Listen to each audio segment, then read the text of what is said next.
Hello everyone, this is Kathleen and I am happy to be back with the promised video about what to do with junk mail envelopes in your junk journal.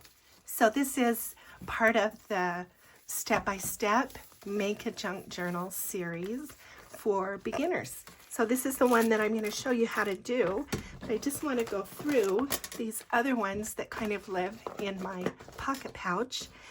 And so I will go through them and kind of just show you how they might look in a journal. This is just a regular junk mail window envelope, and I just have cut it so that I cut all the writing off. And this, I just have a note that says this is a corner tuck spot over the corner. So this doesn't even have to be glued in. You can just slip that over there, and it's a tuck spot on this side, and it's a pretty tuck spot on this side. So let's just use this postcard. You know, then you can just tuck something in there like that. So I really like that idea. And then of course, there's, you can do a Google search or a YouTube search and come up with all kinds of these ideas for envelopes. I certainly am not the first one to think of using this as a belly band. And so there's a belly band. This is probably the most common way that I use these envelopes. I like the window, and I just kind of cover up the writing somehow with collage or other napkin. Often I do a napkin decoupage on there, but I just put them here on a page and use it as a pocket. I often will glue down just two sides, and then there's a pocket here, and then a tuck spot, behind it like that. Or you can glue it on three sides like this and have a pocket here and a pocket from the top. Sometimes I will do that and send it through the embosser, and so then I get, even the plastic gets embossed, and I really like that. I think that's kind of a cute thing to do. So the best way to open your mail, if you're hoping to save for junk mail, is to open it from the top, and hopefully from the top of where not this top, but this top. Sorry, my brain's not working. So I have a friend of mine, Isabel. She saves envelopes for me.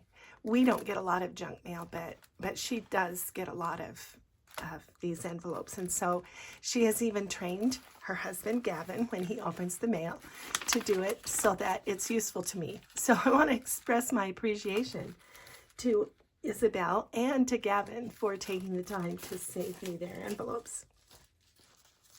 Okay, this is another. You don't have to save the whole envelope. You can just save the window part if you want, and then make a tuck that way. So that's how I would use this. Just glue it here on the side. This part just becomes a tuck. You can, of course, make it a pocket so that it slides in, but it's a little more tight. But sometimes I do that. So these are the kinds of envelopes that would fit that. And what you would want to do is measure how big of the envelope you want. So this one, if we took that off right there, then you can see that I could tear all the way around.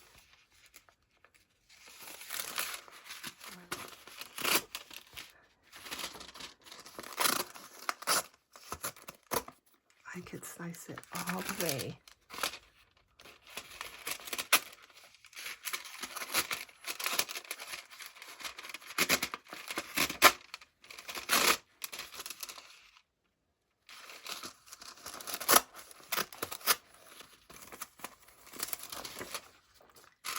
And then I would have a nice pocket for this page.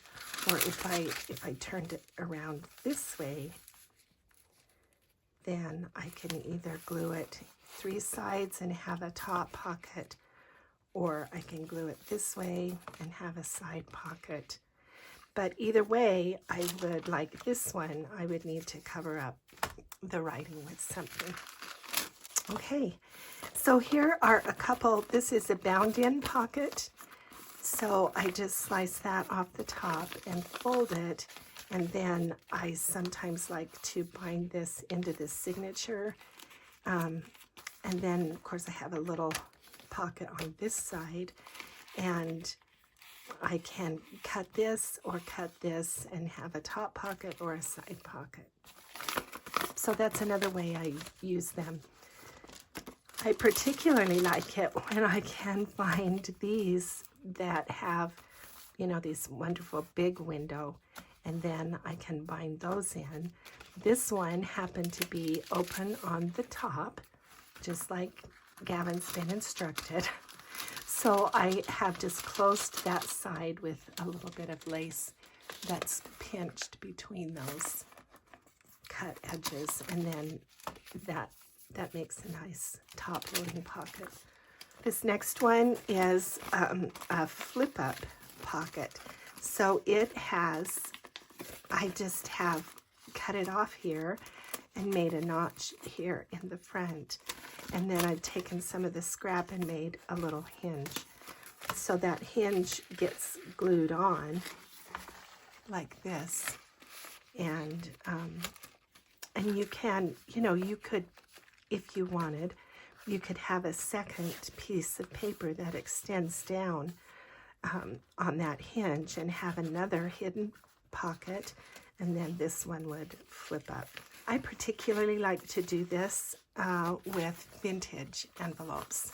I also like to do these little collar pockets, and what I do with this style, well, actually, I have a tutorial already on the channel that talks about how to make and decorate these little collar pockets. So I will link that in the description box. And then also, as soon as we are done here, I want you to run right over to Linda's Paperworks. I'll put a link in the description box for this really cute envelope flip. She's actually been doing a whole series on pocket security envelope pockets, and she shows this really cute pocket flip. So the way she's cut it, and she has it that, now I didn't fold this enough so it sticks out the bottom. And so I would, if I could, this is just my template, so it doesn't matter to me, but I would rather have this further up, cut off further up. But the idea is that you flip that, you have these front pockets on this side, and then on this side you glue on these sides, and then you have the pretty window pocket on this side of the page. So be sure to go over and check out Linda's channel, because she does some really nice things.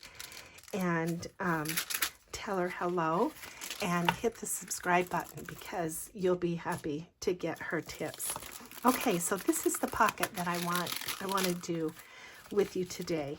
Let me move these others out of the way. Put the scissors back where they go. And I want it to be on this page. It's kind of like one of my collar pockets, but it's got this little place for a dangle on the side. And I want it on this side of the paper. These were my choices that I'm going to use. I am kind of thinking that we'll use the blue.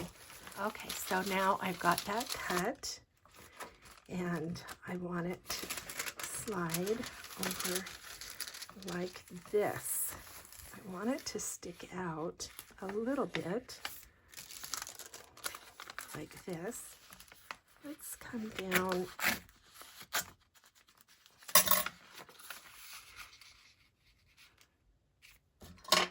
Okay, now this is where my brain gets It's tricky. I need that to go this way. All right, I think that's what I want to do. Okay. But that might have been a little too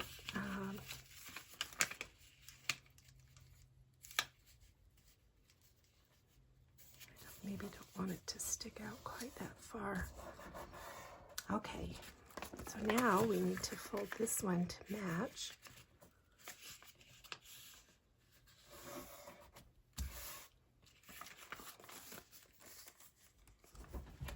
Okay, so I just sliced just a little bit off the top. That's going to give me a better edge over here. And I'm going to round the corners here. And I'm going to round these two corners. Okay, so now we have the basic cut.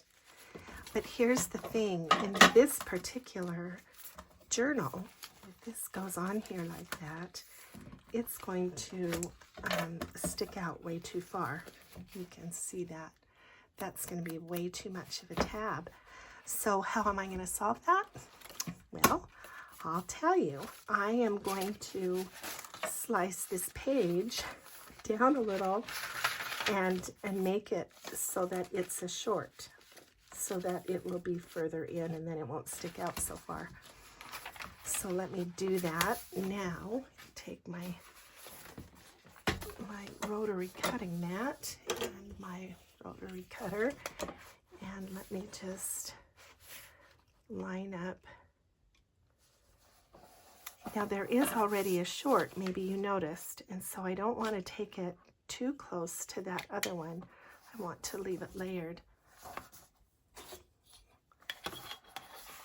So I'm only going to take off about 1/4 inch, and I'm kind of hoping that that will be enough.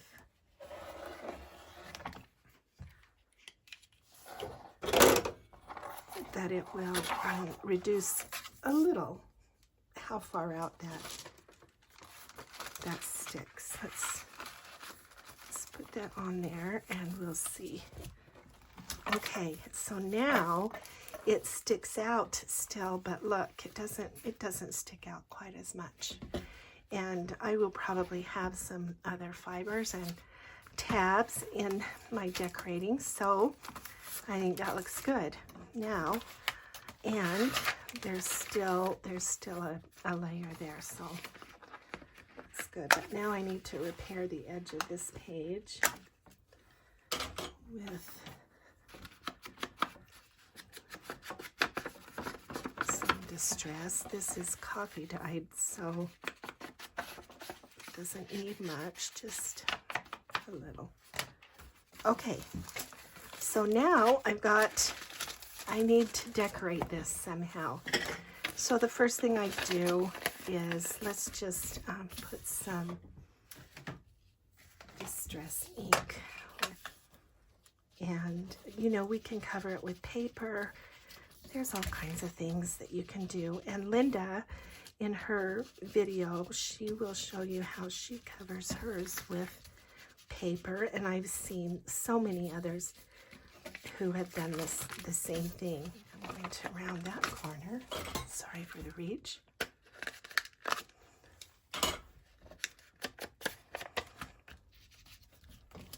Okay. All right, that looks better already.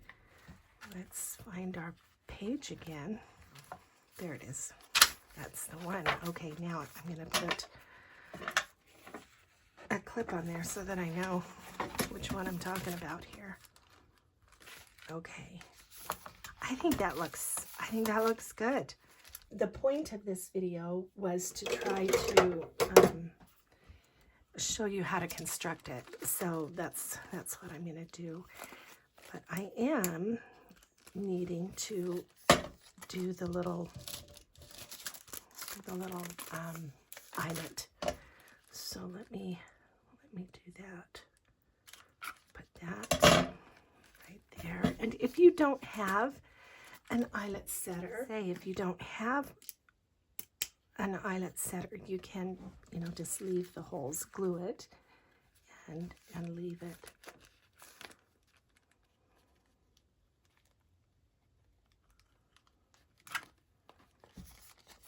Go.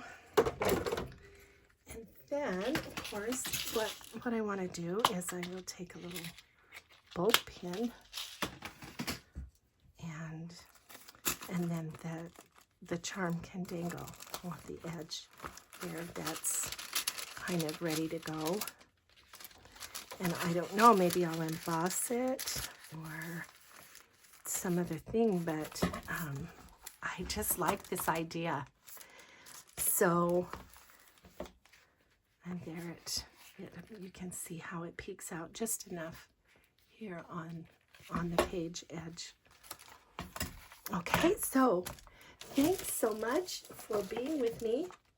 I'll just bring all of these ideas back, and I will make links in the description for those things that will be helpful to you, I think. And please be sure and go check out Linda's really cute envelope flip. Thanks for being with me, and I will be back with another project.